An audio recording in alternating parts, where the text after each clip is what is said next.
இப்போ நீங்கள் பார்க்குறது அந்த சுண்டெலி. 2 எலி வந்து என்ன பண்ணுச்சு, வீட்டுக்குள்ளே வந்துடுச்சு அந்த பேக்கில். அதோட இது விட்டுட்டு போயிடுச்சுங்களா. ஸோ அதனால் எடுத்து வளர்க்கலான்னு எடுத்து சும்மா ஒரு 2 நாளாக வச்சு வளர்த்துன்னு இருக்கிறேன். சாப்பிட மாட்டேதுங்க எதுவும். கீழே விட்டால் வந்து இவங்களை பட்டுன்னு எதனா பிடிச்சி சாப்பிட்டு போயின்னே வந்துடும். ஏன்னா ரொம்ப குட்டி. இதோட சைஸே மொத்தமே 3 இன்ச்சு தான் வரும். இந்த குட்டி வெறும் 1 இன்ச்சு தான் இருக்குது.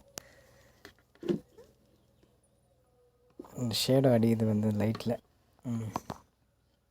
தெரியுதுங்களா?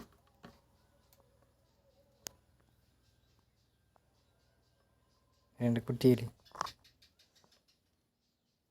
ஸோ இருங்க அப்படியே பிடிச்சி காட்டுறேன்.